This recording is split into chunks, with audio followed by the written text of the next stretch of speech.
Welcome to the freezer, DiGiorno 3 Meat Stromboli. It's nice to meet you. Get it? Because you're DiGiorno 3 Meat Stromboli. Man, I hope I get eaten quickly.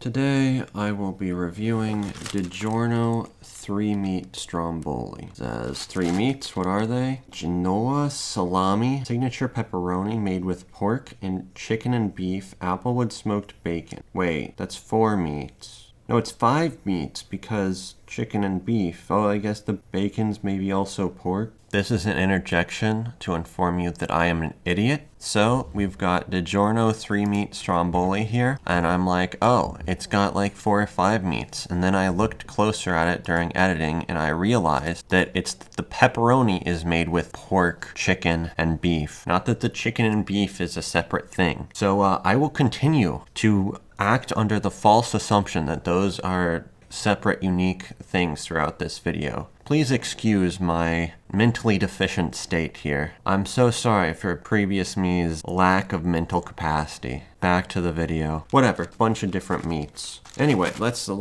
get back to the nutrition facts. It's got 2 sandwiches, we'll do per sandwich. 410 calories, 17 grams of fat, 7 grams of saturated fat, which is 35% of your daily allocated. 37% of your daily allocated sodium, unsurprising, but unfortunate. And 15 grams of protein, which isn't bad at all. Now, the instructions. It's exactly the same as all other DiGiorno. Remove sandwich, put in microwave, 2 minutes 45 seconds. Easy clap. Behold the sandwiches. So this is what they look like. I'm pretty sure this looks like exactly the same as the other Stromboli, which makes sense because it's an entirely encasing bread thing. So every single one of these, unless they change the bread, is probably going to look exactly the same. I'm going to go cook one of these up and be right back. I have returned. This is what it ended up looking like. It looks fine, although I am slightly worried because, so if you look at it on the side profile, you can maybe see how down here it's pretty thin, and up here it's like bulging a little bit. And I'm wondering if down here is just going to be bread and all the meat is going to be up here. Otherwise, it looks fine. The breading is pretty tough. I guess might as well take a, ow, it's pretty hot. They always are. All right, I'm going to take a bite here. Hot. Okay, this is what it looks like on the inside. There's a lot of various types of meat there. I believe the previous one I had was all pepperoni, and it was actually pretty tough to chew. This one does not have that problem. It is very hot, but that might just be because I didn't wait long enough. The meat together, kind of weird, but I want to show you this versus the box. The breading to stuffing, I guess, ratio is a little off. Maybe that's because there's more stuffing over here in the bulge section compared to over here where it's just not bulging, but we'll have to see. So I'm gonna have a little bit of the same complaint I had about the pepperoni.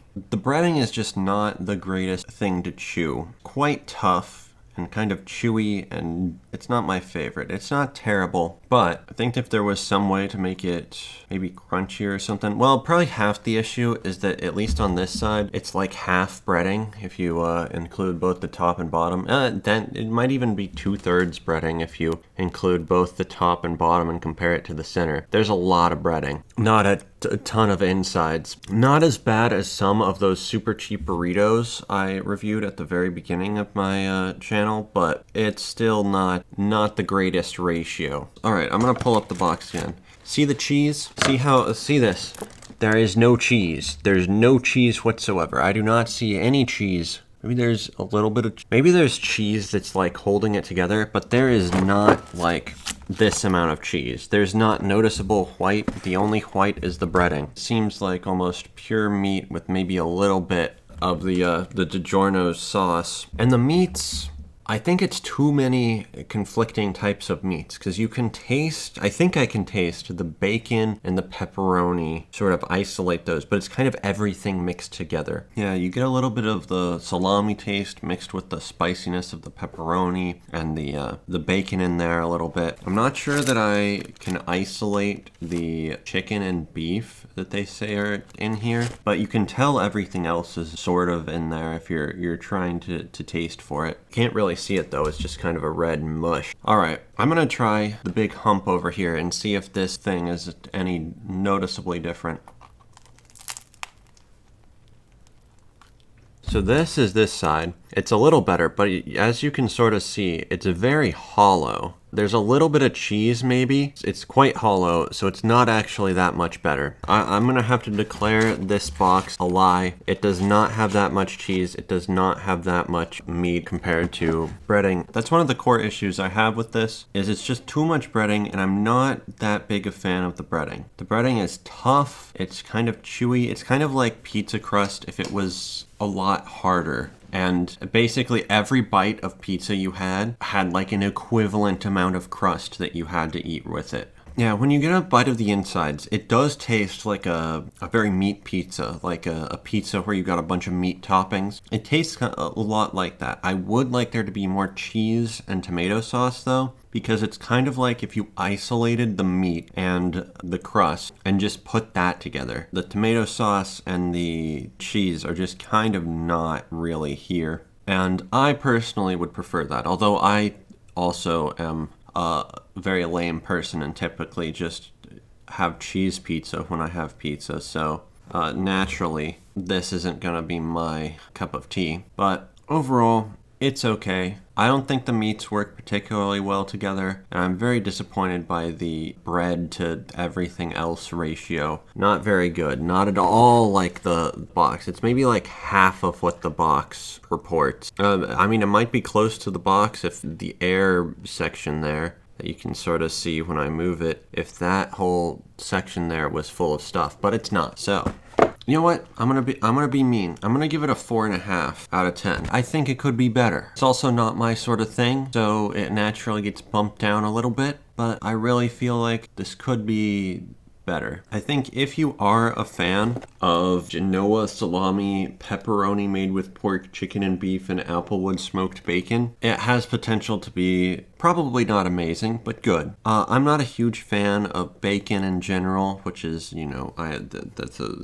we're not gonna talk about that. I think pepperoni is just okay, and who knows what chicken and beef just listed like that actually means. So I'm not a huge fan of the meats in this. If you are, probably bumps it up to maybe a 7 or something. But the breading just isn't doing it for me, and the breading to filling ratio is just not very good. So yeah, 4.5 out of 10. It has room for improvement, and it's not really my thing. Thank you for watching. See ya. Welcome to the outro. Be sure to like, comment, and subscribe. Anyway, in this outro, I want to showcase something that's probably the most popular thing I've ever made. I made it probably over 5-6 years ago, and I still sometimes receive notifications about it. It was also extremely simple to make and sort of shows that the amount of effort you put into something doesn't correlate directly to how successful it is. Anyway, if we go over here to my Steam Workshop, ignore all the terrible Game Maker games. You can see these 3 mods here. This one is my original one. This one is it ported to the single player version of Don't Starve. And this one is a combination mod that somebody else made. So all these together, I think I've got something like almost 1.5 million views with maybe almost 1 million people subscribed, specifically carried by this one, which has almost 1 million viewers and 700,000 current subscribers. It's pretty crazy. This mod did not take very long to make. It was quite simple, even without knowing the programming language. All I did was show more information on the tooltip. Here, this damage and uses left wasn't there. And this wasn't even really my idea, nor did I have to figure out how to do it, because This mod over here, the display food values mod, I just copied the way this guy made his mod and expanded it to work on equipment items. Really not that crazy a change. It was quite easy to make, maybe only a few hours in total, if that. And it's also, you know, probably had the biggest impact in the world. It's sort of, I guess, sad that having a Don't Starve mod as your biggest impact in the world is. Yeah, I thought that was just a little interesting. That probably one of the easiest throwaway things I sort of did for fun was also the most successful. Anyway, thank you for watching. See ya.